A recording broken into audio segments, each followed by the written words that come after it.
Donc on va laisser ouvrir la présentation avec nos chefs d'entreprise repreneurs que nous saluons beaucoup parce qu'ils sont aux manettes de leur boîte. Donc il y en a qui sont lyonnais, d'autres qui viennent de plus loin, ils vous le diront. Et c'est très sympathique de leur part d'avoir répondu oui à notre appel aussi. Parce que ça, c'est pas évident. Une fois que vous avez repris, après vous avez du job. Hein. Voilà. Donc merci Lionel, merci Olivier et merci Jean-François. Alors peut-être, Lionel, vous démarrez ? Je vais démarrer. Donc, je suis Lionel Duchamp. J'ai repris avec mon associé, actuellement Olivier Dutour, la menuiserie Simonetti à Dessines. Donc j'ai l'honneur de démarrer cette table ronde qui pour un menuisier est un peu choquante parce qu'elle n'est pas ronde du tout. Elle est en ligne, c'est pas grave, on va y arriver. La menuiserie Simonetti, c'est une menuiserie qui a une grosse vingtaine d'employés, qui est à la frontière est de l'agglomération lyonnaise, qui a un chiffre d'affaires d'environ 4 millions d'euros, un petit peu plus en général, et qui est une société familiale qui a été fondée en 1956, donc c'est pas d'aujourd'hui, par le père du cédant. Et donc nous avons repris cette menuiserie avec mon associé pour des raisons qui sont chaque fois personnelles et puis aussi bien professionnelles. Alors dans mon cas, je me présente rapidement, j'ai une formation d'ingénieur à la base, j'ai travaillé comme cadre, comme j'imagine beaucoup d'entre vous, dans des entreprises petites et moyennes. J'étais dans l'industrie automobile, chez les deux gros du secteur. J'ai même travaillé chez Infogrames un petit moment à l'âge d'or du jeu vidéo à Lyon. Et puis, ces 12 dernières années, j'étais à la direction, j'ai créé la direction marketing en fait, de Somfy, qui est un fabricant d'équipements pour la maison, et dont le principal des clients était les menuisiers. Donc c'est comme ça que j'ai connu cet univers qui m'a beaucoup plu. Et puis, à la fin de mon passage chez Somfy, je m'occupais de la croissance externe sur les petites activités du groupe, et l'innovation notamment. Et les menuisiers, plus l'innovation, la création d'entreprises, voire la reprise, d'ailleurs, on faisait des acquisitions dont on m'occupait. Ça m'a... En fait, j'étais un petit peu dans un piège doré, parce que... et je pense que c'est une expérience que vous pouvez partager. On est dans des jobs sympas, de temps en temps la société va mal, on se dit on va peut-être partir, et il faut penser à l'avenir. Et moi, la reprise et l'entrepreneuriat, c'était vraiment mon projet. Et donc à un moment, on a sauté le pas, on vous expliquera sans doute comment, et avec Olivier, on a repris la société Simonetti. Voilà. Olivier ? Oui, bonjour. Donc moi, je m'appelle Olivier Dutour. J'ai une formation d'ingénieur également. On est associés aussi, peut-être parce qu'on se connaît depuis un peu plus de 30 ans, puisqu'en fait, on sort de la même école avec Lionel. Donc ceci explique certainement cela. Moi, j'ai eu un parcours essentiellement industriel dans un groupe qui s'appelle Mona Sabla et qui est une préfabrication de produits en béton, dans lequel j'ai eu à peu près toutes les fonctions techniques du groupe et jusqu'à la direction industrielle, la direction des opérations sur les dernières années. Ça faisait un petit moment que j'avais en tête de reprendre. Le bon moment est arrivé quand à un moment donné, il y a eu une fenêtre de tir où j'ai pu partir dans de très bonnes conditions dans le cadre d'une rupture conventionnelle. Il y a 2 ans, il y a exactement 2 ans, puisque c'était au mois de juillet 2013. Et donc avec la ferme intention de reprendre. Et moi, mon père était artisan maçon, j'ai toujours navigué dans le milieu du bâtiment. Et mon choix était très clair, c'était soit une reprise d'une entreprise de charpente, soit de menuiserie. Donc en fait, la cible était parfaitement claire dès le début. Je pense que c'est ce qui fait aussi qu'on a pu trouver assez rapidement finalement une société, c'est qu'on avait un ciblage qui était très clair. Voilà. Et on est heureux depuis le 1er septembre. Enfin, on a signé en fait la réitération des titres, autrement dit closing, pour faire anglais, le 5 août l'année passée. Et en fait, c'était pendant les congés de la société. Et en fait, on a découvert l'ensemble du personnel le 1er septembre 2014. Voilà, on vous en dira un peu plus. Découvert aussi. D'ailleurs. Et Jean-François ? Alors Jean-François Ray, moi j'étais salarié jusqu'en janvier 2014 de la société Cégide, le groupe Cégide que vous connaissez sûrement dans la région. Et puis, j'avais, alors c'est pas le démon de midi, puisque j'ai plus de 50 ans, mais bon, c'est plus tard. J'avais envie de faire autre chose, de me réaliser. Dans l'entreprise, j'ai toujours été intrapreneur, comme on dit aujourd'hui, c'est-à-dire entreprendre des choses à l'intérieur de l'entreprise, et ça m'intéressait beaucoup. Et puis, j'avais eu une première occasion de le faire il y a 3-4 ans, et là, ça a été la bonne. Donc, j'ai pas hésité, j'ai foncé. Alors, l'entreprise que j'ai rachetée est à Sens, donc c'est pas tout de suite, c'est pas sur le Rhône, c'est clair. C'est à quand même 3 heures de route. Mais ma holding de rachat est basée dans l'Isère. Et je vais voir comment gérer effectivement cette distance entre Lyon et puis Sens. Bon, voilà. Alors, par contre, tu as dit on était heureux. Alors oui, c'est vrai. On est très heureux quand on a réalisé ça. C'est souvent un peu un parcours difficile. Je dirais pas du combattant, mais c'est un parcours difficile. Et on arrive au bout, et quand on est arrivé au bout, on est vraiment content de l'avoir fait. Alors moi, ça fait une centaine de jours maintenant que j'ai repris l'entreprise. Donc vous savez, on en parlera, c'est une période intéressante. Hein. Qu'est-ce qu'on fait pendant ces 100 jours En tout cas, ça se passe bien. C'est une entreprise qui est dans l'informatique. C'était mon métier d'origine. Qui réalise un ERP spécialisé autour de l'industrie, et notamment de la sous-traitance automobile. C'est un peu particulier la sous-traitance automobile parce qu'il y a des contraintes de logistique très fortes, comme certains d'entre vous doivent le savoir. Et donc il faut des produits bien adaptés à l'intégration dans les ERP, notamment quand vous avez une GPAO, donc pour gérer une usine derrière, il faut que les choses soient bien claires, que les messages soient bien transmis et que ça se passe bien. Donc c'est la spécialité de cette société. Elle n'est pas très grosse, elle fait moins de 10 personnes, elle fait moins d'1 million de chiffre d'affaires, mais elle est très intéressante, très spécialisée dans son domaine et elle a des clients contents aussi. Voilà. Frédéric ? Oui, bonjour ou rebonjour pour ceux qui ont suivi mon atelier ce matin. Donc, je suis Frédéric Delos, conseiller à la Chambre de commerce dans le cadre de l'accompagnement des repreneurs. Voilà, donc je vais intervenir pendant la conférence sur quelques questions peut-être un peu plus techniques pour aborder effectivement le projet de reprise. Anne-Marie. Et moi, Anne-Marie Gourgan. Donc moi, je complète le dispositif que Frédéric mène à la Chambre, et moi, je le complète sur les aspects de formation à la reprise avec un cycle dédié, et puis par l'animation du club des repreneurs de la CCI de Lyon. Donc certains parmi les témoins ont suivi une partie de nos formations et le club des repreneurs. Alors peut-être on va revenir sur nos 3 dirigeants. Par rapport à ce que vous nous avez dit, votre envie de reprendre, comment est-ce que vous vous êtes préparé à ce projet ? Allez, dans le sens que vous voulez. Alors, dans le cas qui est le mien, je l'ai un petit peu expliqué tout à l'heure, les dernières années de salarié, je les ai passées à faire le boulot de repreneur, en fait, donc à chercher des cibles et à les valoriser, à entrer en négociation. Ce qui est intéressant dans cette expérience, si je peux la partager avec vous, c'est qu'on peut se débrouiller si on est dans ce genre de métier et ce genre d'entreprise pour se faire financer des formations. En l'occurrence, moi j'avais fait un cycle l'INSEAD qui s'est avéré intéressant, mais pas complètement adapté aux cibles qu'on cherche quand on est à titre personnel. Parce que quand on cherche pour le compte d'un groupe, on est sur des sociétés qui font plusieurs dizaines, voire centaines de millions d'euros. Et les facteurs humains sont assez différents, même s'ils sont toujours importants. Donc cette préparation, je veux dire, j'en sentais pas une nécessité absolue. Et je dois dire, et c'est pas de la pub, hein, c'est vraiment sincère, quand j'ai rencontré Anne-Marie, vous vous en doutez, est quelqu'un de très sympathique, qui a plein d'énergie, et quand on l'a croisée à ce salon il y a exactement 2 ans... Oui, c'était au salon. C'était au salon il y a 2 ans. C'était au salon, sur le stand de la CCI de Lyon. Voilà, on l'a croisée il y a 2 ans, elle nous a fait la pub de sa formation CCI de Lyon. Je vous garantis qu'elle m'a pas dit de le dire, donc c'est vrai. Et je me suis dit, tiens, c'est sympa ce truc, parce que c'est 3 jours, donc ça va pas... Parce que repreneur, je le savais, hein, parce que j'avais un petit peu fait pendant quelques années pour le compte de Somfy. C'est un job vraiment qui est prenant, et passer une semaine, 15 jours, 3 semaines, c'est beaucoup. Et quand on a déjà un peu l'entraînement, 3 jours c'était bien, et surtout ce qu'il y a d'intéressant, c'est que ça cible sur les TPE, PME.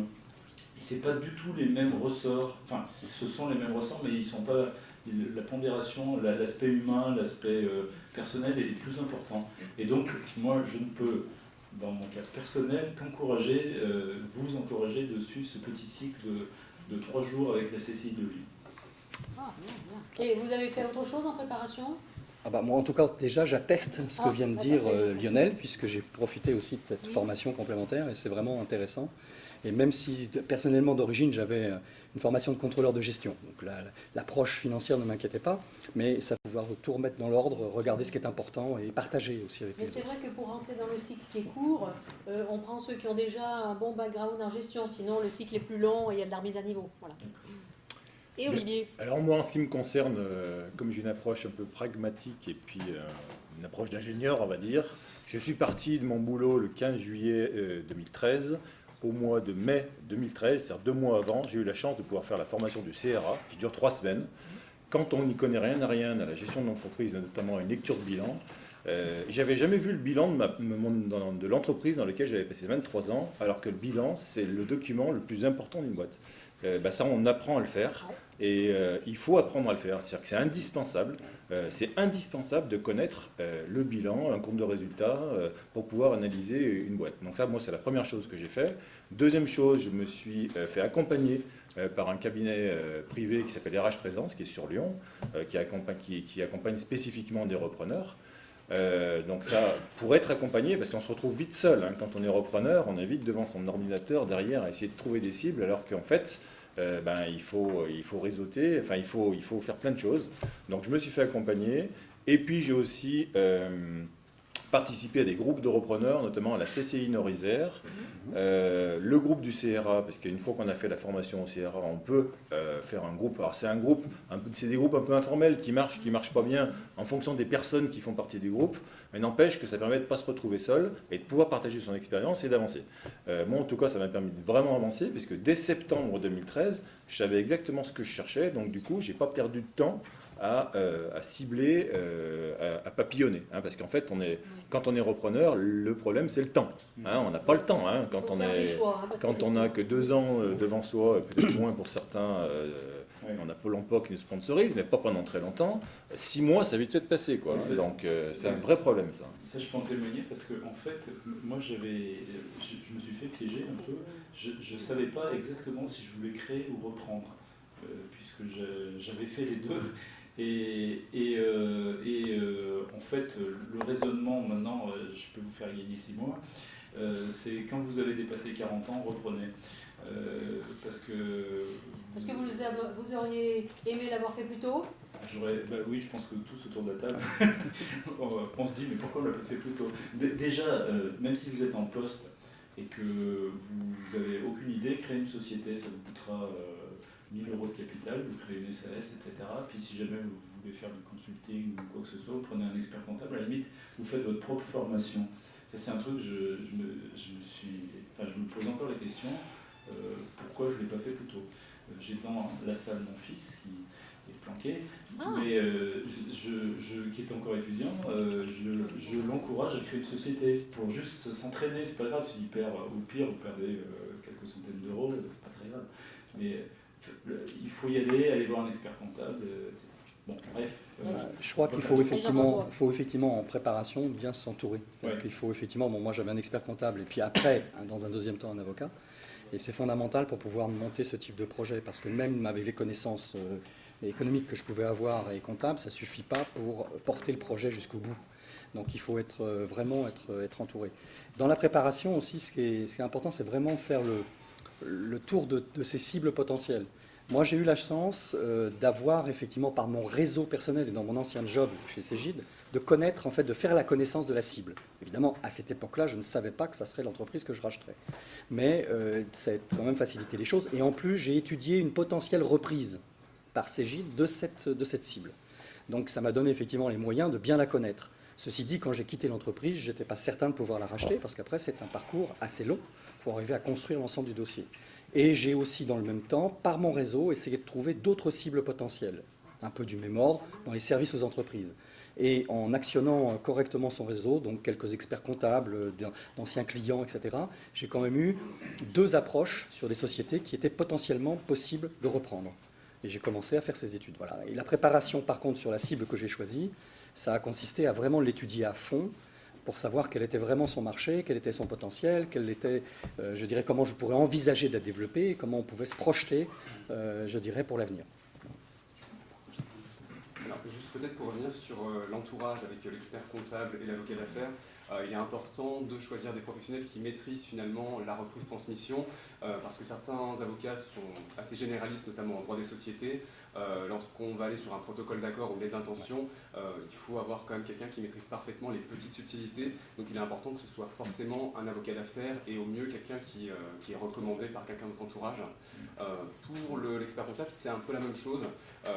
L'expert comptable qui a l'habitude effectivement des transmissions, c'est une bonne chose, mais qui vous accompagne véritablement également sur la partie optimisation fiscale, également la partie optimisation juridique, puisqu'il a également une petite partie en termes de conseils. Donc ça, c'est deux points importants.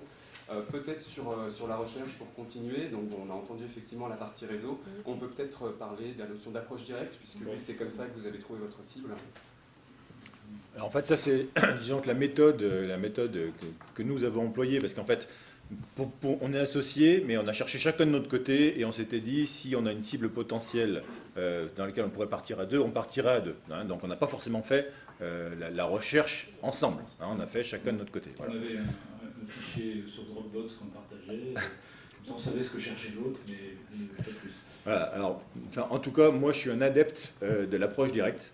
En fait, l'approche directe, c'est on cible, il faut parfaitement cibler ce qu'on cherche, parce que si on ne sait pas ce qu'on cherche, eh ben, on ne trouve pas. Ouais. Ça paraît une lapalissade, mais n'empêche que j'ai croisé beaucoup de repreneurs qui cherchaient quelque chose, mais ils ne savaient pas vraiment quoi, donc eh ben, ils ne trouvaient pas. Donc il faut vraiment cibler, et c'est difficile, hein, c'est super difficile. Une fois qu'on a ciblé, bah après c'est hyper laborieux, hein, il faut passer par des fichiers Excel, on récolte des données de Diane, après c'est des courriers aux entreprises qu'on souhaite racheter, hein, même si on ne sait pas qu'elles sont à vendre, hein. De toute façon le marché de la reprise c'est un marché caché, hein, donc on ne sait pas que les boîtes sont à vendre. Je veux dire, les gens qui viennent vous voir en vous disant « moi je vais vous trouver une entreprise », ils vont faire la même chose que ce que vous pouvez faire vous-même. Ils font de l'approche directe, ils font pareil. Et quand on fait de l'approche directe à titre personnel et qu'on approche directement les chefs d'entreprise, ils sont très réceptifs. Pour vous donner un exemple, moi j'ai fait une centaine d'approches directes, j'ai eu une trentaine de rendez-vous. Donc ça ne veut pas dire que les 30 étaient à vendre, hein, mais n'empêche qu'il y a 30 chefs d'entreprise qui ont accepté de nous recevoir pour discuter du sujet de la session. Vous en avez eu combien ? 30 sur 100 à peu près. Et sur les 30, potentiellement, on en avait 4 ou 5 où on aurait presque pu aller jusqu'au bout, quoi. Voilà.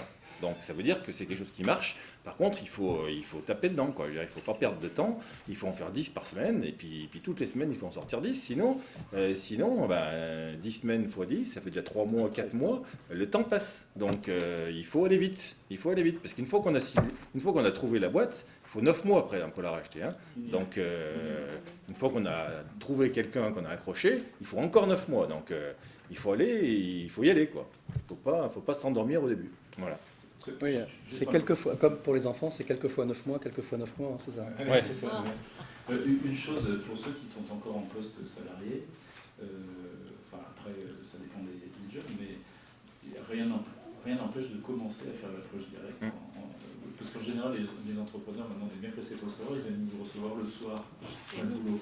Donc, du coup, ça tombe bien, hein, vous avez votre boulot, et puis le rendez-vous, vous les avez le soir. Donc, à la limite, mettez-vous dans une démarche. Alors, je ne l'ai pas faite, je le regrette d'ailleurs. C'est beaucoup de boulot, c'est-à-dire ça va vous prendre de l'énergie, donc vous avez intérêt à être dans un job où vous pouvez lever un petit peu le pied, parce que ça vous prendra quand même de l'énergie, ne serait-ce que les coups de fil, etc. Voilà. Mais vous pouvez déjà amorcer les choses en étant en poste. Hein. Alors une fois que vous avez ciblé, finalement vous avez donc les premières négociations avec le cédant, qu'est-ce qu'il est important peut-être de partager avec la salle concernant justement cette fameuse relation avec le futur cédant? Alors moi il y a 2 mots, on a eu la chance d'avoir un article dans le Progrès il y a quelques semaines que vous avez peut-être vu, et je vais répéter ce qu'on a dit avec Olivier. Il y a 2 mots importants dans cette phase-là, c'est la confiance et le projet. Alors la confiance, c'est une évidence, et le problème, c'est que ça ne se décrète pas. Et que par ailleurs, il peut y avoir des reprises qui sont successful, mais qui se passent avec un climat de confiance assez mauvais. Donc, avec le cédant. Avec le cédant, j'entends. Là, je suis en relation avec le cédant. Donc, cela étant, si la confiance, vous arrivez à la construire, et ça, c'est purement de la psychologie. Hein. La meilleure préparation, c'est de la psychologie. C'est regardez comment vous interagissez avec vos enfants. Et ça, déjà, si vous en avez, c'est un bon entraînement d'une certaine manière. Donc ça, je pense que c'est le point clé. Nous, on a eu cette chance, donc c'est une chance. Il faut dire que le cédant, c'est dans les deux sens. Le cédant a fait des efforts énormes pour essayer de nous comprendre. Et voilà. Alors, l'autre partie de la confiance, dans notre cas particulier, c'est que comme nous sommes deux, il faut vraiment mettre à plat les choses. Alors, évidemment, comme Olivier l'a dit, on se connaît depuis 30 ans, on est des copains quasiment d'enfance. Cela dit, on a suivi des parcours extrêmement divers, on ne se voyait pas très souvent, une fois toutes les quelques années pendant certaines périodes, donc je veux dire, on ne passait pas notre vie ensemble, et on a chacun notre vie de notre côté, mais c'est vrai qu'on avait une certaine facilité à aborder des sujets d'emblée où certains étaient implicites et n'étaient pas forcément abordés. Si vous ne connaissez pas très bien votre associé, et ça nous est arrivé de discuter avec d'autres personnes pour éventuellement d'autres projets, il faut mettre les choses à plat. Et c'est ce qu'on a fait avec le cédant d'ailleurs. Donc, tous les sujets qui peuvent, donc les sujets patrimoniaux, les sujets de salaire, de répartition des tâches aussi, il faut les aborder, parce que sinon ça va au clash. Donc, voilà. Et après, je passerai plutôt pour aller à Olivier, après c'est le projet qui est important, parce que c'est aussi un élément sur lequel se construit cette confiance entre associés, si c'est le cas, et avec le cédant. Oui, parce que dès le début des discussions avec le cédant, en fait, il faut arriver à le convaincre qu'on est la bonne personne. Et lui, il a envie de céder, mais en même temps, il n'a pas envie de céder n'importe qui, parce qu'en fait, c'est son entreprise. Pour notre cas, c'était même l'entreprise de son père. Donc vous imaginez un fils qui vend l'entreprise du père. Il fallait qu'il soit en confiance. Donc quelque part, le projet qu'on a construit, et d'ailleurs on l'a construit quasi ensemble, c'est-à-dire qu'il y a des sujets, il y a des pistes entre guillemets qu'on a abordées ensemble avec le cédant en se disant oui, c'est plutôt dans cette direction qu'on va aller, oui, c'est plutôt là, c'est plutôt là. Donc ça, c'est confiance et projet, je dirais que ça va de pair. Et c'est avec tout ça qu'à un moment donné, après il faut parler de prix, bien entendu, il faut parler de tout ça, mais n'empêche que le socle, c'est quand même la confiance, enfin la relation qu'on peut avoir avec le cédant et le projet qu'on a avec son entreprise. Si on ne sait pas ce qu'on veut faire de son entreprise, il ne va pas nous la donner, il ne va pas nous la vendre. C'est lui qui choisit. N'oubliez pas ça. Oui. Et cette relation de confiance est très très importante, notamment quand on projette de développer l'entreprise, parce qu'il faut être sûr de pouvoir le réaliser. Donc il faut bien comprendre comment elle fonctionne. Il faut donc être très quelque part du cédant et lui donner confiance pour qu'à son tour, il ait confiance dans l'avenir de l'entreprise. Et alors moi, je n'avais pas un repreneur qui effectivement cédait l'entreprise de son père, parce que je pense que ça doit être effectivement assez lourd. Mais c'était un entrepreneur, comme beaucoup, qui avait repris l'entreprise, remonté l'entreprise alors qu'elle était au bord du dépôt de bilan. On avait fait quelque chose qui marchait bien et il ne voulait pas, avec les salariés qui étaient autour de lui, évidemment les abandonner. Et en plus, il n'était pas encore à l'âge de la retraite. Donc c'était un départ un petit peu anticipé. Il voulait absolument que ça se passe bien. Donc il faut cette empathie, cette compréhension fondamentale pour pouvoir bien comprendre quels sont les ressorts du cédant et lui proposer finalement l'offre qu'il ne va pas pouvoir refuser. Ça, c'est fondamental. Après, on a la chance ensemble d'avoir eu des cédants qui continuent à nous accompagner et continuent à rester dans la dynamique du projet. Ce n'est pas toujours le cas et ça peut se terminer plus ou moins bien. Donc il faut aussi être conscient que ce n'est pas toujours possible. Par contre, une chose est certaine, c'est qu'il faut bien analyser sa situation. Est-ce qu'on a vraiment besoin ou pas du cédant? Pour faire quoi? Que les choses soient bien claires. De telle façon qu'effectivement, si jamais on n'en a pas si besoin que ça, on peut s'en passer. Si par contre on sait qu'on en a besoin, il faut évidemment prendre toutes les dispositions en amont pour que justement cette confiance, cette sécurité du projet entre nous existe et puisse être menée à bien. Sinon, on va effectivement droit à la catastrophe. Dans le projet, on aura aussi besoin du cédant. Moi, j'ai eu besoin de mon cédant pour aller discuter avec des banques, montrer qu'effectivement, on pouvait me faire confiance, que le projet était bien fondé. Et ça joue aussi un rôle important. Si vous avez quelqu'un avec lequel vous ne vous entendez pas forcément très bien, où il y a des non-dits, ça se passe mal, évidemment. Donc, c'est quelque chose d'important, c'est de garder, de créer cette confiance aussi pour, dans le parcours, pouvoir échanger, tester des idées, aller voir des partenaires et avoir avec soi, j'ai dit le mot partenaire, mais quelque part un peu un partenaire, parce que lui aussi a intérêt à ce que la vente se fasse bien, qu'il ait son argent comme il le souhaite, etc. Donc cette notion aussi est importante. Quelque part, on est un peu partenaire avec le cédant. Comment vous avez organisé tous les trois la relation dont vous venez de parler avec vos cédants, qui sont des jeunes cédants, donc c'est peut-être aussi important de le dire. Le tuilage, comment vous l'avez... Parce qu'on dit souvent qu'il ne faut pas que ça dure trop longtemps, etc. Mais vous, dans la vraie vie, qu'est-ce que vous avez fait? Alors, nous, on a... C'est peut-être une chance encore, je ne sais pas. Enfin, je crois jamais à la chance, je crois que les choses se provoquent à un moment donné. Nous, on a la chance que les choses soient très fluides avec le cédant, même si on n'est pas d'accord sur tout, mais les choses sont dites. Et donc, on avait prévu un accompagnement de 6 mois à plein temps pour un certain montant. C'est ce qu'on a fait. On avait imaginé une suite après ces 6 mois, parce que là on a un peu plus que 6 mois, où que ça finisse un peu en sifflet. C'est ce qu'on est en train de construire avec le cédant. On en a encore besoin parce qu'on compte développer un certain nombre de choses. On se dit qu'il peut nous aider. Il se trouve que c'est un jeune cédant, c'est quelqu'un qui a 53 ans, donc qui finalement, et qui n'a pas forcément d'autres projets à court terme professionnels. Donc je dirais qu'il a plutôt envie de passer un peu de bon temps. À un moment donné, je crois qu'il a mené sa boîte à bout de bras et en tout cas, quand on voit qu'on est deux aujourd'hui pour faire le boulot qu'il faisait tout seul et que déjà on a du mal, on se demande comment est-ce qu'il faisait. Mais n'empêche que voilà. Et aujourd'hui, donc on a construit cette relation et voilà, ça se passe. Pour nous, ça se passe très bien, quoi. Enfin, en tout cas, voilà. Et Jean-François, Par rapport à votre cédant, le tuilage. Oui. Donc en fait, effectivement, dans mon cas, dans le projet d'origine que je vous ai tout à l'heure, il y avait l'idée qu'il fallait transformer un peu le produit, le RP, le logiciel en lui-même. Bon, avec quelques années, le cédant n'avait pas fait beaucoup évoluer, et pour cause, puisque quelque part, il pensait lâcher l'entreprise aussi. Donc il y avait un état des lieux qui n'était pas excellent de ce point de vue. Très rapidement, donc, on a convenu ensemble que je ne pouvais racheter l'entreprise que si on redonnait de l'élan technique, fonctionnel au produit. C'est ce qu'on a fait. Et en fait, aujourd'hui, il est mon directeur technique jusqu'à la fin de l'année, donc pour 1 an. On a le projet ensemble et ça se passe très bien, on est parfaitement dans le timing. On fait une migration technique du produit pour l'amener vers des environnements où le cloud va être plus accessible, donc le nuage et donc les communications, où l'ergonomie fonctionnelle du produit sera un peu améliorée pour ouvrir d'autres expériences clients utilisateurs. Donc on est sur cette démarche-là et ça se passe très bien. Mais vous voyez, on a aussi choisi d'avoir un projet commun dont on a bien défini les contours, lui dans sa spécialité, moi dans la mienne, de telle façon qu'on ait un résultat mesurable. Donc je le garde 1 an, effectivement, alors peut-être quelques mois supplémentaires si il est nécessaire qu'il accompagne encore un peu le projet techniquement pendant quelques mois, mais ça, vous voyez que ça suppose aussi une très bonne entente ensemble sur la façon de faire, la façon de gérer l'équipe, etc. Et là, il faut aussi quelquefois mettre un peu son mouchoir dans la poche, il faut aussi un peu se dire, moi j'aurais fait différemment, mais si lui fait comme ça, il a peut-être une bonne raison.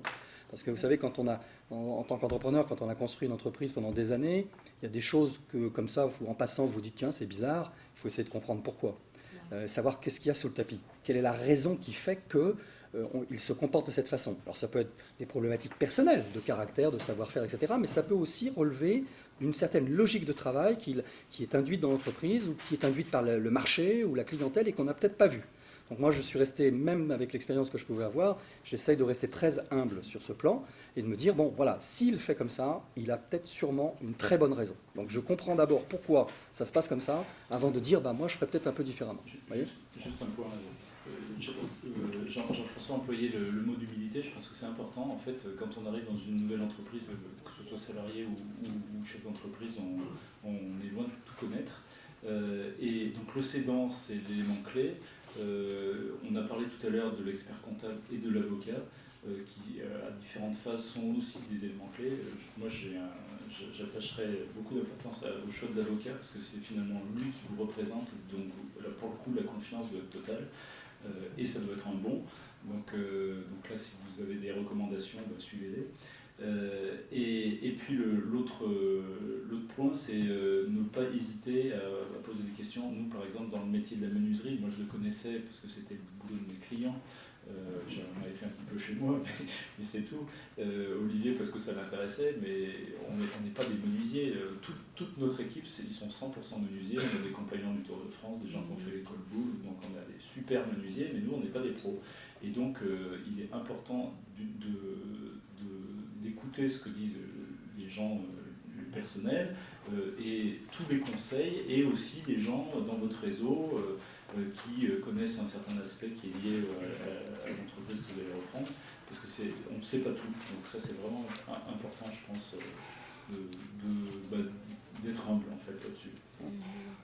Moi, il y a une question qui me vient, c'est, vous avez tous les trois, donc le cédant encore dans l'entreprise.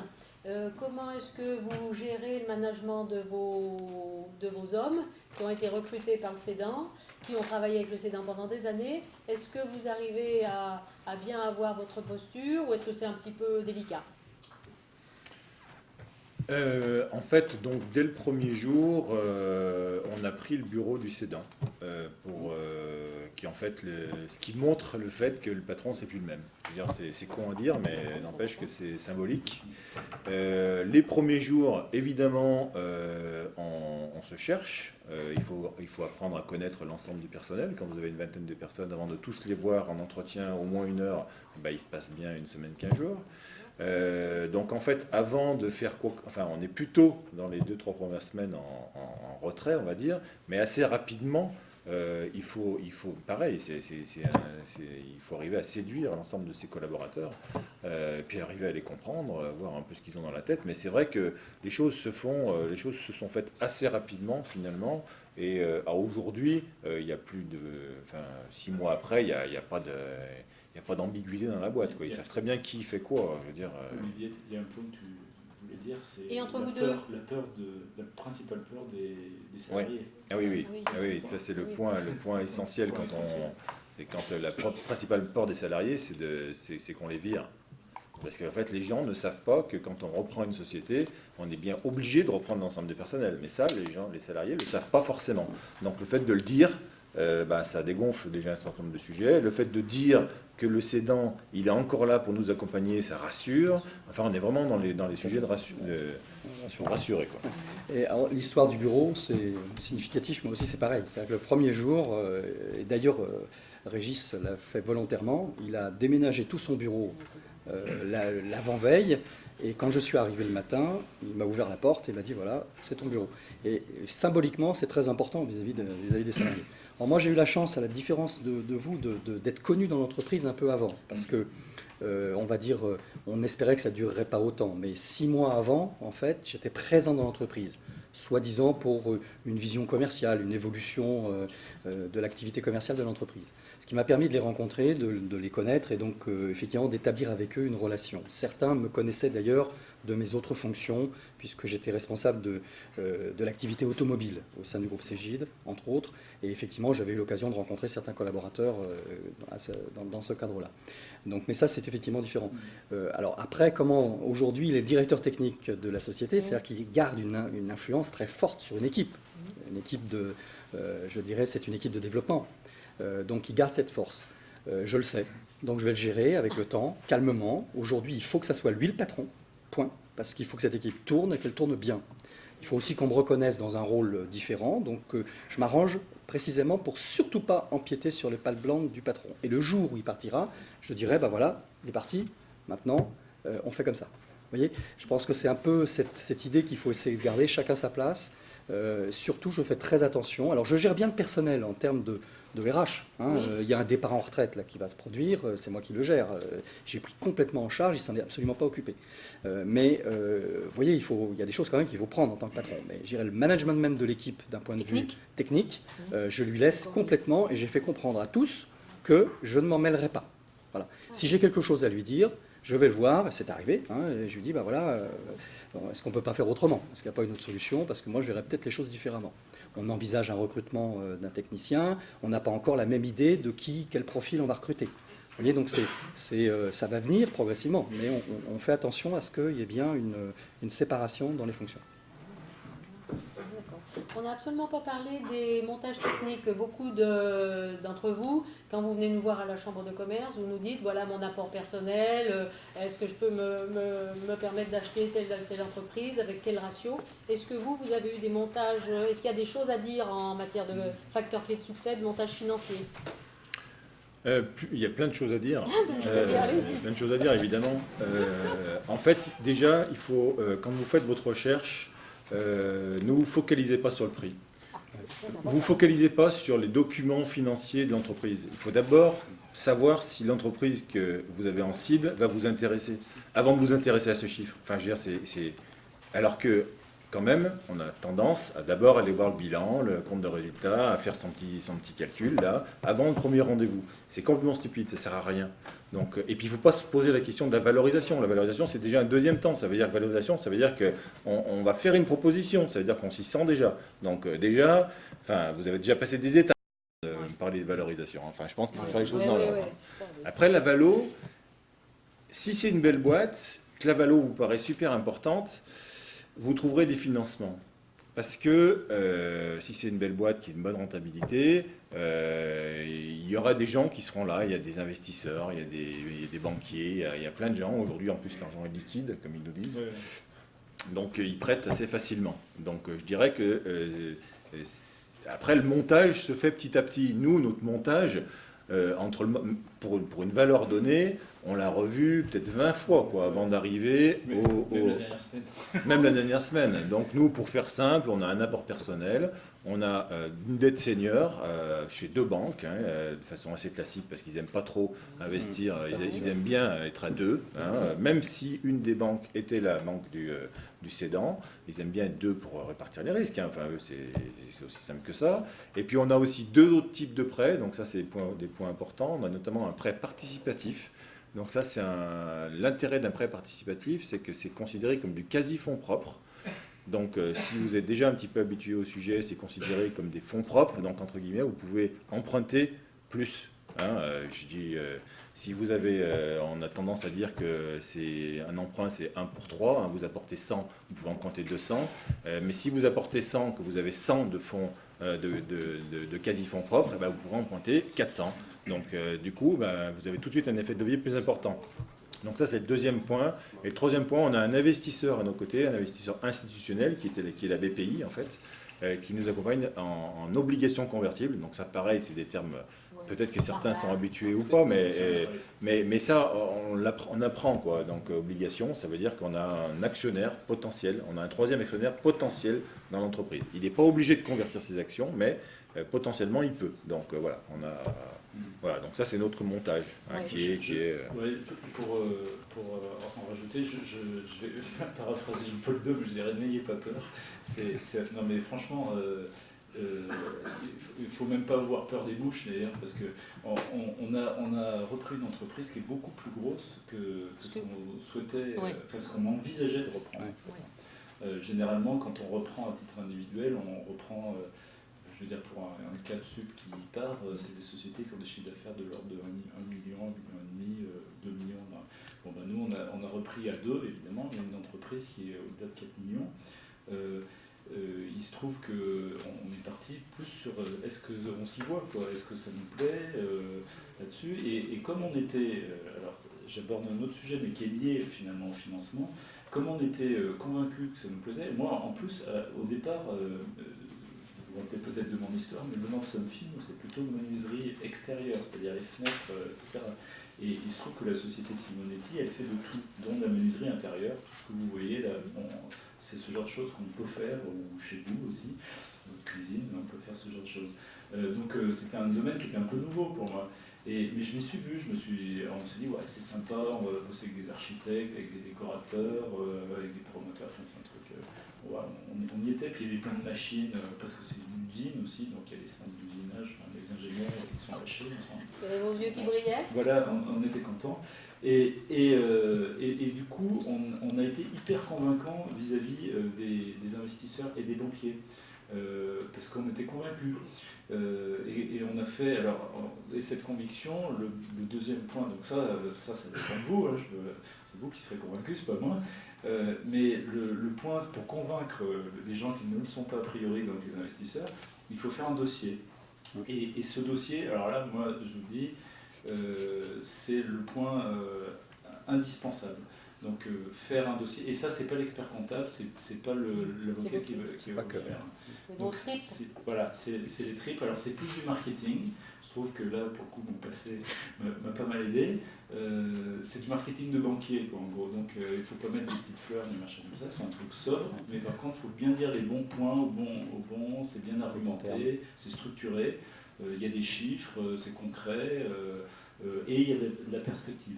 Et ça, c'est, à mon avis, c'est plus important que, enfin, à la limite, si vous devez vous stresser un peu, c'est plus comment je vais bien faire mon dossier, plutôt que est-ce que je vais trouver des financements. Les financements, en ce moment, si vous avez une bonne cible, que vous êtes convaincu, je pense que franchement, vous n'aurez pas de mal. Ça, je confirme tout à fait, parce que moi, je n'ai pas respecté les ratios que tu évoquais.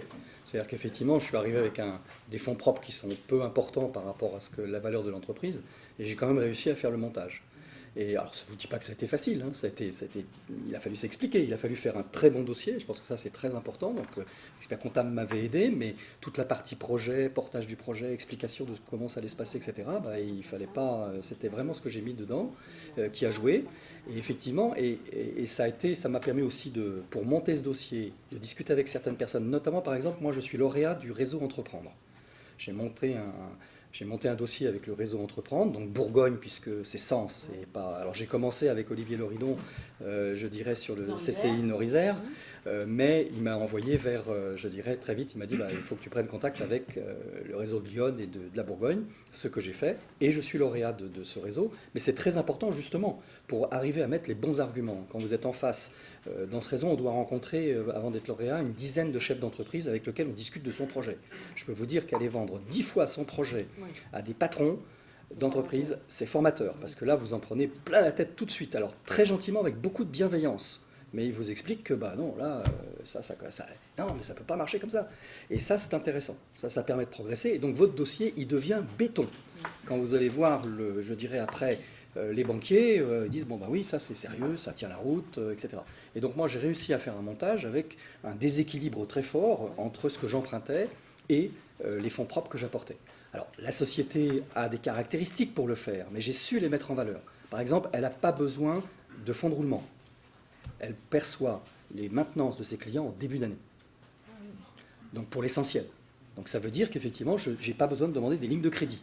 Donc, vous voyez ça, je l'ai bien valorisé dans le dossier, et ça a expliqué pourquoi je n'avais pas besoin de mettre énormément de fonds propres dans l'entreprise. Vous voyez ? Donc tout ça, c'est une logique de travail qu'il faut monter. Et quand on prépare bien son dossier, on arrive à faire des choses qui sont un peu surprenantes. BPI est aussi dans le montage à 40% et Crédit Agricole à 60%. Vous voyez, on arrive à faire des choses intéressantes avec une garantie de BPI pour le Crédit Agricole, plus un financement. Bon. Vous voyez, quand on a un dossier, une bonne cible, et qu'on fait vraiment un dossier derrière qui tient la route, je ne vous dis pas, le premier dossier que j'ai présenté au premier banquier, c'était un refus. Parce que finalement, je n'avais pas compris ce qu'il attendait. Et j'avais beau essayer d'avoir travaillé dessus, je ne lui ai pas répondu à ses questions, en fait. Donc il m'a dit non, c'est logique. À sa place, j'aurais fait pareil, au fond. Donc voilà, donc ça, c'est très important. Un autre point qui est lié à ça, c'est la caution. Oui, les cautions. Un gros stress, ça. Je suis sûr que vous stressez tous là-dessus. Alors moi, c'est la personne qui stressait le plus, c'était ma femme. Bah oui. Forcément. Et même encore maintenant, ça y est, elle a compris. Mais pourtant, en plus, elle a une formation qui permet de comprendre, mais c'est plus, enfin, je veux dire, c'est viscéral, quoi. On va me piquer ma maison, quoi. En gros, c'est ça. Donc, sachez, je vous le dis. Donc, ce que je vous dis, c'est que je l'ai dit au moins 10 fois à ma femme avant le closing pour qu'elle comprenne. C'est si vous avez une bonne cible, que vous êtes motivé, que vous avez un bon dossier, que vous faites tout ce qu'on vient de dire, les banques, dans les conditions actuelles où il y a quand même des belles boîtes à revendre et vous êtes tous sans doute extrêmement doués pour reprendre, la caution personnelle, c'est pas une obligation. Nous, en l'occurrence, on n'a pas de caution personnelle, zéro. On a zéro. C'est-à-dire que j'ai Alors par contre, je peux vous dire qu'on est à fond. Hein, que l'investissement personnel, l'investissement également de notre entourage, et je pense notamment à nos conjoints et nos enfants, il est aussi important parce qu'on les gonfle, on est tout le temps en train de parler de ça, ou en train de mouliner, et c'est d'ailleurs l'argument le plus fort, c'est Olivier qui a sorti une négociation. Et là il s'est fâché, c'était marrant, mais j'en parle parce que... Mais il y a un banquier, je vais vous raconter l'histoire, il commence à me dire, et la caution, on pense que ça va être, etc. Alors là il a posé ses lunettes, il a dit, mais il s'est mis à crier, foutez de nous, là, on est en train de s'échiner à trouver une cible, machin, etc. C'est pas vous qui faites le travail, c'est nous. Qui est-ce qui va travailler là-dedans, etc. Donc en gros, c'était l'argumentaire, mais c'est le vrai argumentaire en plus. Hein, c'est le risque qu'on prend, je veux dire, on risque notre vie professionnelle, hein, quelque part. Mais on risque aussi la vie professionnelle de nos employés. Donc voilà, sachez aujourd'hui, comme l'a dit Olivier, les banques ont beaucoup de liquidités. Là encore, il faut avoir une bonne cible, un bon projet, etc. Mais la caution personnelle... L'argument technique pour la caution, il est clair. C'est-à-dire qu'en fait, on a un apport. Donc déjà, personnellement, on s'engage de notre apport. Les banques sont cautionnées à 40% par BPI. Donc si vous avez 2 banques qui vous prêtent, le risque qu'ils prennent, c'est 60% de ce qu'ils vous prêtent. C'est moins que votre apport. Donc le banquier comprend ça. Quand vous lui dites, attendez, vous allez me prêter quelque chose, finalement, votre risque, il est moins important que mon apport. Ça, il comprend. À un moment donné, il comprend. Et c'est mécanique. Hein. J'aurais dû venir vous voir avant. J'aurais dû venir vous voir avant parce que moi, j'ai pas pu échapper à la caution. On en était 2, ça c'est aussi... J'ai pas pu échapper à la caution, mais je l'ai négocié.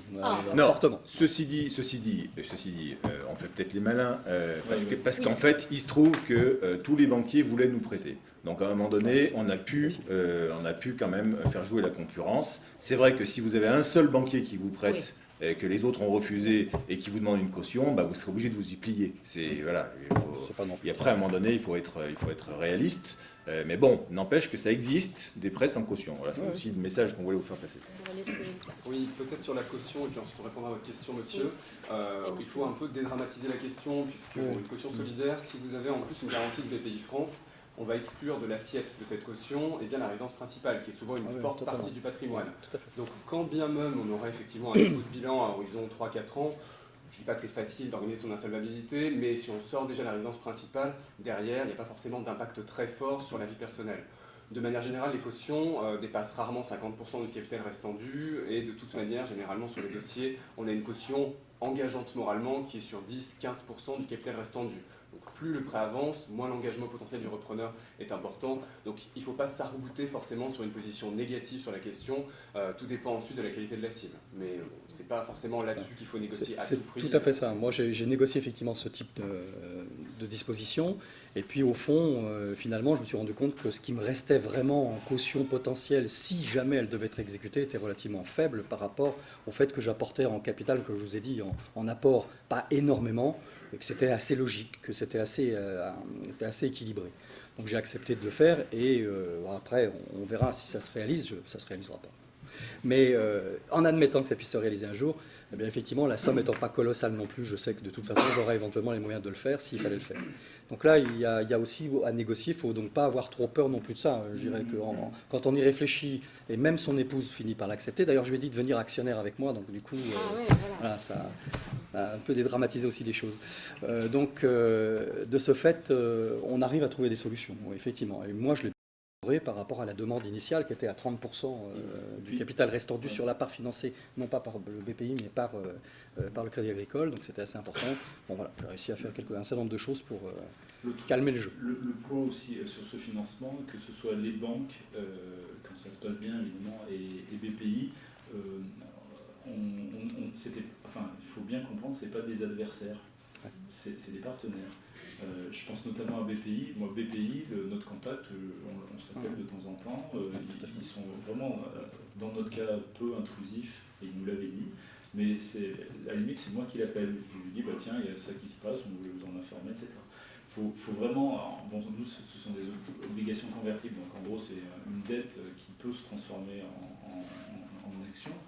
Mais c'est des partenaires, quoi. Faut voir ça. Donc ce genre de sujet, vous pouvez l'aborder. Et les banquiers aussi, quand on voit qu'il y a un intérêt mutuel, enfin je veux dire, c'est pas, vous n'êtes pas entouré de méchants, quoi. Ce qu'on va peut-être faire maintenant, puisque Emmanuel n'est toujours pas arrivé, pour ne pas vous frustrer sur les questions, on va les prendre maintenant, si vous le voulez bien. Et quand il arrivera, on verra comment on se réorganise. Bonjour, Alain Thévenot à l'appareil. Je voulais juste une précision, que vous expliquiez ce qu'est le prêt participatif, s'il vous plaît. En fait, il y a des organismes qui font des prêts qui sont appelés prêts participatifs. Donc moi, j'en connais pas 50. Hein. Il y a la BPI qui en fait. C'est peut-être toi à vous de répondre d'ailleurs. Oui, non, c'est vrai que sur la question, tout ce qui est prêt participatif, c'est ce qu'on appelle finalement de la dette mezzanine. Dette mezzanine, pourquoi? Parce que vous avez un différé de remboursement en capital. L'intérêt de ces prêts, c'est que vous avez une charge de la dette qui est minorée sur les premières années de l'exercice, donc les années les plus difficiles, pour commencer à rembourser généralement sur l'exercice 3. L'intérêt, comme vous le disiez tout à l'heure, Lionel, pardon, c'est qu'on est sur du quasi-fonds propre, donc derrière on peut augmenter l'effet de levier avec les banques et aller emprunter un petit peu plus. C'est essentiellement l'intérêt de ces prêts. Ça a une contrepartie malgré tout, ça coûte un peu plus cher qu'un prêt classique. En ordre de grandeur, généralement, on est entre 4 et 6%, donc ça peut paraître assez cher. Derrière, si on enlève finalement l'impact de l'IS, on se rend compte que c'est relativement absorbable et c'est surtout une sécurité intéressante pour l'entreprise sur les premiers exercices qui sont assez difficiles. Et en fait, dans le coin, il y a Rhône Dauphiné Développement qui fait un prêt participatif. Oui, il y a la BPI. Et nous, on a eu un financement prêt participatif de Sofired, qui sont des fonds de l'armée, en fait, qui réengagent, finalement, qui aident des entreprises dans les endroits où ils se sont désengagés. Et il se trouve que le Rhône en fait partie. C'est assez confidentiel, c'est pas très connu, mais voilà. Donc il y a plusieurs organismes qui font ce type de prêt. C'est pas les banques qui font ce type de prêt. Hein. Oui. Bonjour, je rebondis sur le sujet parce que pour avoir passé une petite demi-heure à la BPI tout à l'heure, ils m'ont confirmé qu'ils ne faisaient pas de prêt participatif, mais que de la garantie. Alors, est-ce que ce qu'ils disent, au premier abord, pour quelqu'un qui a un éventuel projet un jour, ou est-ce que quand on rentre Non, parce qu'en fait, la BPI sont cloisonnés. Donc vous deviez être dans la BPI qui s'occupe de la caution, enfin des cautions. Moi, je suis un ancien de BPI France, à l'époque c'était Oseo. Alors c'est vrai que la position de BPI sur la transmission, c'est plutôt de mettre en avant la garantie, qui est quasiment acquise pour chaque dossier finançable. Derrière, au cas par cas, eh bien, on peut avoir un financement. Ça reste en général sur une partie de 10, 20, peut-être 30% du capital, mais c'est vraiment un dossier au cas par cas. C'est la communication de BPI qui ne le souhaite pas, mais c'est possible. Ça reste malgré tout sur des très bons dossiers. Moi, j'ai un financement tout à fait dans ce cadre-là, puisque j'ai un différé, par exemple, de 2 ans. Donc je rembourserai vraiment à partir de 2 ans. Et actuellement, je ne paye que les intérêts. Et concernant la communication, vous allez voir bientôt sur le net notre trombine, puisqu'ils sont venus faire un film chez nous, dans notre atelier, pour expliquer ce que c'était que le prêt participatif. Ah, bah bien, on va faire un lien. Vous nous enverrez un lien. On vous enverra le lien. Voilà. Ça a été filmé la semaine dernière, vous voyez. Donc peut-être que c'est pas redescendu au service opérationnel, mais ils sont en train de commencer la pub. Et, en termes de préconisation, vous pensez qu'il est préférable d'aller les voir en direct ou d'attendre que ce soit le banquier qui porte le dossier à leur attention? Alors, je dirais que ça dépend à quelle phase vous en êtes. Hein, à un moment donné, en amont, il faut déjà que le dossier soit travaillé. Hein. C'est-à-dire qu'en fait, on ne va pas voir la BPI si on a le dossier, il n'est pas quasi finalisé, quoi. Nous, la BPI, finalement, on est allé les voir assez tard, mais on est allé les voir. C'était à peu près au moment où les banquiers allaient demander justement les cautions, machin truc. Il ne faut pas aller les voir trop tôt parce que eux, c'est pas des conseils en fait concrètement. Il faut aller les voir avec des choses très très concrètes. Et je pense qu'il ne faut pas aller les voir trop tôt. Je pense. Même expérience.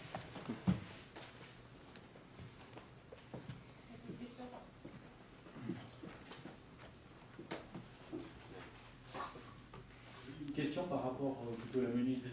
Est-ce que vous aviez des stocks importants à reprendre? Et si oui, comment les financer? Bien. Stocks de matières premières, profilés divers et variés. En fait, non, on avait très peu de stock. Donc en fait, ça n'a pas été un sujet, difficile à régler, quoi. On a fait un inventaire, mais ça faisait pas une grosse partie sur le sujet, donc pas d'avis. Oui, vous parliez de bonne cible. Une bonne cible, c'est quoi concrètement? C'est une société qui rapporte de l'argent. Dans ce cas-là, on va se baser pour financer l'entreprise sur la rentabilité de l'entreprise. Je vous parlais d'Olivier Loridon, je parlais hier avec lui sur la rentabilité et le calcul de la dette senior et des entreprises qui ont beaucoup de difficultés à rembourser leur dette senior dans la mesure où on reprend une entreprise, on essaie de faire au moins aussi bien que le cédant, mais on n'y arrive pas forcément et dès que la rentabilité diminue, on se retrouve avec un gros problème. Bah oui, enfin là on est dans le sujet clair qu'ont tous les repreneurs, hein. C'est-à-dire qu'en fait faire une dette senior, on vient alourdir l'entreprise. Ça y est. Donc à un moment donné, il faut au moins imaginer des solutions qui vont faire qu'on va soit améliorer la rentabilité, soit des poches d'économie qu'on a pu voir, nous ça a été un peu le cas. Voilà, mais une bonne cible, c'est une cible dans laquelle vous allez vous sentir bien et dans laquelle vous allez imaginer pouvoir faire quelque chose. Parce que si c'est un truc que vous rachetez parce qu'il n'y a qu'une bonne rentabilité mais que vous n'y voyez pas dedans, vous êtes sûr que la rentabilité va se casser la gueule, quoi. C'est quali et quanti, hein, la réponse. Vous avez donné une réponse quantitative, hein, c'est des ratios, des machins, etc. C'est vrai, au final c'est ça, mais si qualitativement vous n'avez pas l'énergie ou vous n'amènerez pas, finalement c'est la création de valeur, hein, c'est uniquement ça. Il faut créer de la valeur et votre valeur ça peut être vous-même, par votre réseau, par votre expérience, etc. Et donc dans le cas, on va dire, on peut tout à fait considérer qu'une entreprise pas rentable, si vous apportez de la valeur, peut-être une bonne cible, une adéquation. Oui, c'est ce que je préciserais. Au fond, la bonne cible, c'est si vous arrivez à vous faire à vous-même et à des tiers la démonstration qu'elle est rentable, qu'elle fonctionne, que vous apportez quelque chose, et ça sans tirer des plans sur la comète. C'est-à-dire que dans mon cas, par exemple, je n'ai pas imaginé de cette société de doubler ses clients je dirais en 1 an ou en 2 ans. Ça serait absurde. Donc j'ai imaginé qu'effectivement je la ferais un peu évoluer en distinguant bien les différents points sur lesquels je pouvais la faire évoluer, en les expliquant, en me les prouvant déjà à moi-même, parce que je sais très bien que derrière il va falloir rembourser les prêts et que voilà, il faut le faire, quoi. Donc, Alors ceci dit, quand on bâtit son business plan, quand on fait des tableaux Excel en fait, parce que les business plans c'est des tableaux Excel, hein, où on fait des progressions, des diminutions, enfin bref. Le banquier, lui, il va se baser que sur le passé. Donc ça veut dire que déjà, si vous avez endetté la société de telle sorte qu'avec son passé, on n'y arrive pas, eh ben, le banquier ne prêtera pas. Donc ça, c'est une première chose. Par contre, les investisseurs, eux, vont vous prêter en fonction de ce que vous allez imaginer. Donc eux, ils aiment bien des trucs qui montent 3, 5, 10% par an, ça, ils adorent. Et ils vont vous prêter. Mais à un moment donné, il faudra aussi rembourser à un moment donné. Donc entre le banquier qui lui voudrait que rien ne bouge et qu'avec le passé on arrive à rembourser, c'est parfait, et le financier qui voudrait que ça monte comme ça, eh ben, nous on a fait plusieurs plans dans le même document en leur disant si on fait rien il se passera ça, si on fait plus il se passera ça, pour montrer aux uns et aux autres que notre plan de financement pouvait passer dans tous les cas. À un moment donné, il faut effectivement faire la démonstration que le plan de financement passe. Il faut le faire, et pas à tortiller. J'ai même monté un peu un scénario catastrophe. En disant, voilà, j'ai 30 clients, donc je n'avais pas énormément, j'en perds 3, qu'est-ce qui se passe? Et puis pas les plus petits, qu'est-ce qui se passe? Est-ce que je tiens encore le coup? Est-ce que je rembourse toujours? Etc. Alors, je l'ai gardé pour moi, je ne l'ai pas diffusé évidemment, parce que, pour des tas de motifs, mais je sais qu'effectivement, si jamais cette hypothèse existait, eh bien, l'entreprise peut survivre, elle tient le coup, etc. Je sais ce qu'il faut faire. J'ai aussi analysé qu'est-ce qu'il fallait que je fasse à ce moment-là, dès que je me rends compte que ce problème arrive, qu'est-ce que je dois faire pour réagir vite. Vous savez que la réaction, c'est fondamental par rapport à une entreprise. Il faut tout de suite diagnostiquer et réagir pour éviter de s'enferrer et partir dans des situations qu'on ne peut plus redresser. Encore une petite question à droite.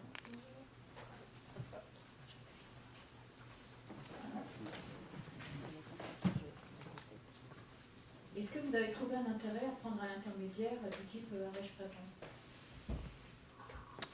C'est pas tout à fait un intermédiaire, c'est un cabinet d'accompagnement. Intermédiaire, c'est pour trouver une entreprise. D'accord, je pensais que vous avez aidé justement à trouver votre cible. Non. En fait, RH Présence, c'est un cabinet qui accompagne. Donc en fait, qui accompagne dans le sens où ils amènent la méthode, entre guillemets, d'approche directe, enfin de tout ce qui fait mais le boulot, on le fait soi-même. Hein. On n'est pas passé par des intermédiaires. Hein. Les Enfin, en tout cas, intermédiaires, ce sont les cabinets qui vendent des entreprises. ceci dit, moi j'ai une expérience qu'on a partagée, alors c'est assez rigolo, puisque quand on fait ce job pour des grands groupes, on prend des fois des intermédiaires. Donc j'en avais dans mon réseau et je suis allé en voir 2 ou 3 sur Lyon d'ailleurs notamment et à Paris. Et un qu'on m'avait recommandé, qu'on m'a dit il est vachement bien sur les petites PME, machin, etc. Je suis allé le voir. Bon, j'ai expliqué que c'était un projet perso, que c'était pas pour la boîte. Et il m'a dit bon, on va pas bosser ensemble, mais au téléphone, vous avez l'air sympa, je vais vous recevoir. Je vais vous prendre un quart d'heure parce que je vais vous briefer. Alors, c'était un monsieur qui avait dépassé l'âge légal de la retraite, je pense, et qui était un gars adorable, quelqu'un qui a pignon sur rue sur Lyon. Et il m'a expliqué, il m'a dit voilà, je vais vous expliquer pourquoi je vous reçois un quart d'heure. Au final, il m'a gardé 2 heures, hein, mais bon. Et il m'a expliqué, en gros, la méthode. Il m'a dit voilà, oubliez tout ce que vous savez, machin, etc. Voilà ce que je fais moi. Le meilleur accompagnateur, c'est vous-même. Donc après, ça n'empêche pas que sur l'aspect moral, l'aspect coaching, ça soit intéressant d'avoir un placement ou quoi que ce soit, ça peut être intéressant. Mais en termes de méthode et de recherche, alors s'il y a des cabinets d'intermédiaires dans la salle, ils ne vont pas être contents, mais ce n'est pas une nécessité. J'ai eu une très belle cible par ailleurs qui m'a été amenée par un intermédiaire, mais à la limite c'est un hasard, quoi, je veux dire. Voilà. je pense que quand on cherche une boîte, on n'en cherche qu'une. Donc il ne faut pas négliger, je pense, non plus de faire feu de tout bois. Moi, je suis un adepte de l'approche. N'empêche que ça ne m'a pas empêché d'aller voir quelques intermédiaires et d'être allé voir des sociétés qui m'avaient été apportées par un intermédiaire. C'est pas aller au bout, mais on n'en cherche qu'une boîte. Donc si c'est celle qui est apportée par un intermédiaire, et il ne faut pas le négliger, quoi, à un moment donné. Donc ça fait des rendez-vous, ça fait tout ça, mais à un moment donné, il faut faire feu de tout bois. Hein. Moi j'ai l'exemple d'un copain repreneur qui effectivement était contre les intermédiaires. Il ne voulait pas en voir un. Puis au bout d'un an, il a bien fallu voilà, et il est allé voir les intermédiaires et il a trouvé une boîte par l'intermédiaire, justement, d'un intermédiaire. Donc il ne faut pas le négliger. Voilà. Sachant qu'ils ont des mandats de vente et des mandats de recherche. Donc les mandats de vente, vous les voyez sur tous les sites, hein, Fusac, machin, etc. Donc ça, de facto, vous passez par eux. Mais ils trouvent des cibles par approche directe. Hein. Donc ce qu'ils font, vous pouvez le faire. Voilà, c'est le message aussi. Voilà. Est-ce que, puisque Emmanuel n'est pas là, il y a encore une question parce que j'aurais bien aimé qu'ils nous racontent leurs premiers jours et leurs 100 premiers jours. Voilà. On prend votre question, monsieur, puis après on redonne la parole aux témoins. Bonjour. Si vous avez exactement un seul conseil à donner, ça serait quoi pour l'entreprise? Si aujourd'hui on vous demande un seul conseil pour éviter de se planter ou... Pour moi, le plus important, c'est de vraiment cibler ce que vous recherchez. Si vous n'êtes pas clair sur votre cible, vous allez perdre du temps. Enfin, pour moi, c'est le point clé. Pour moi. Et après, jamais lâcher. Mordez dans l'os et vous le lâchez. Jamais.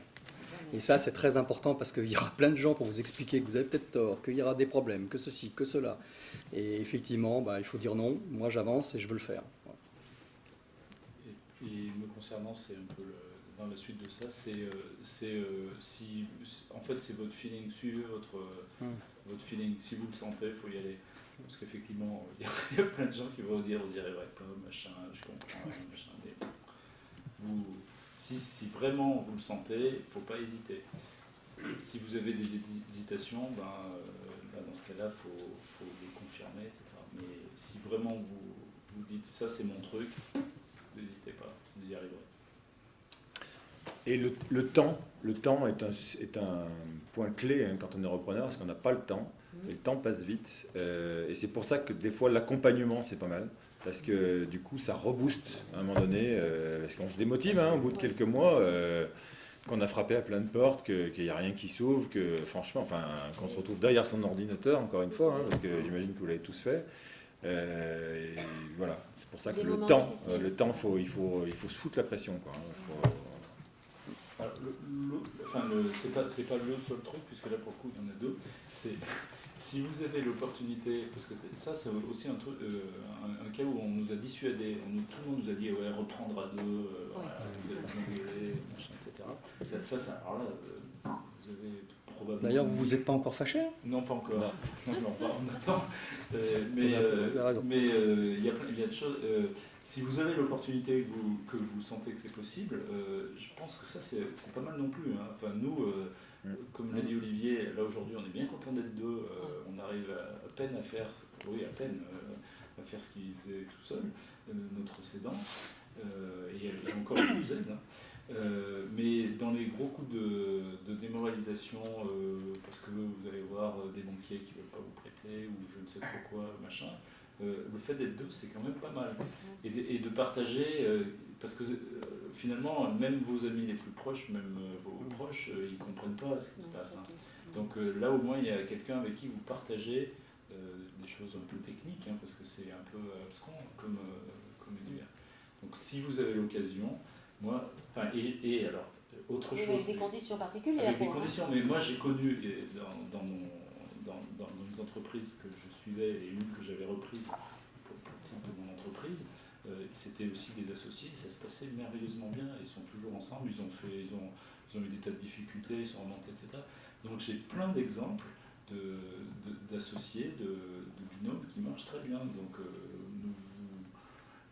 après, il faut que les choses soient claires, il faut que le pacte d'actionnaires soit clair, il faut que, surtout qu'entre quatre yeux, on ait bien éclairci tous les sujets, mais c'est quand même bien, c'est sympa, il y a des moments où on était bien content d'être deux, et encore maintenant, évidemment.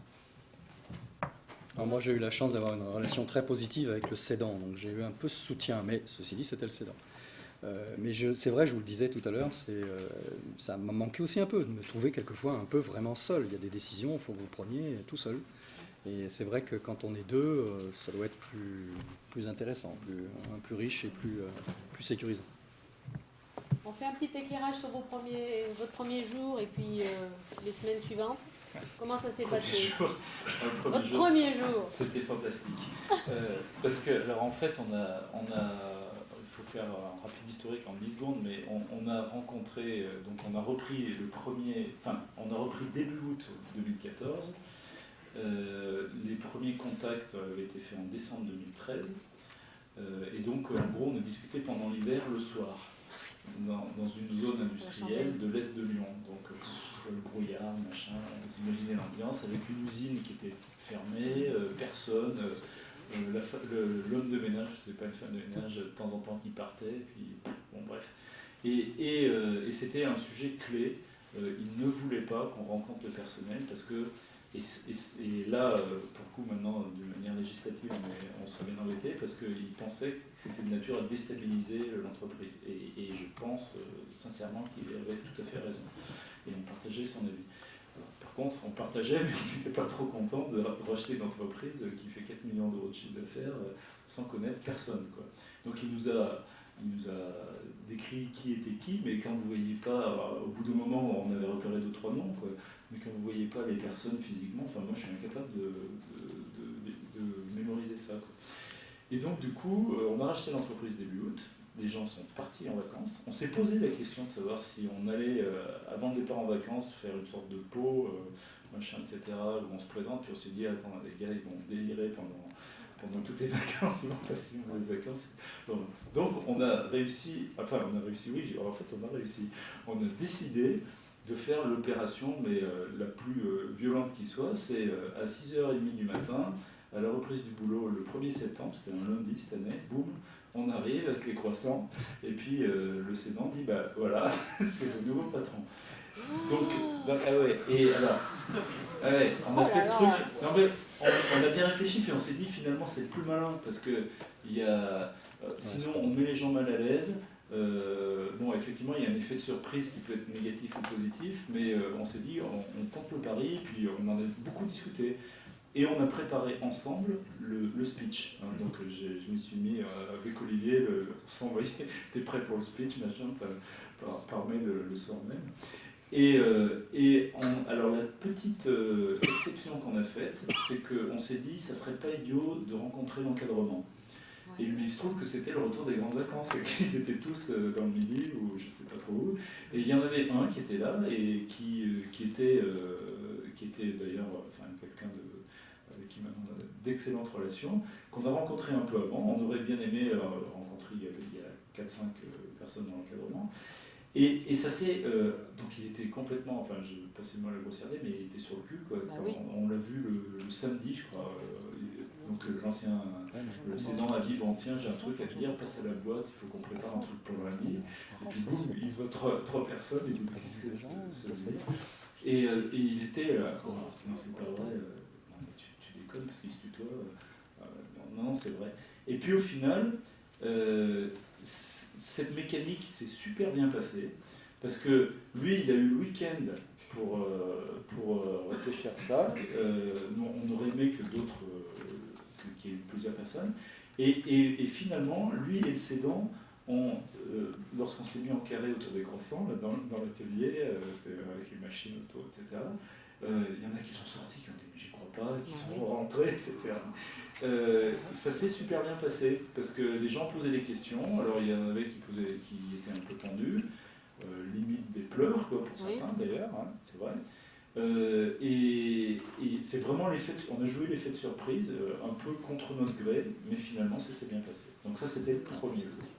Et ça, juste sur le premier jour, encore une fois, on a eu une chance, mais bon, je pense que c'est aussi parce qu'on avait préparé.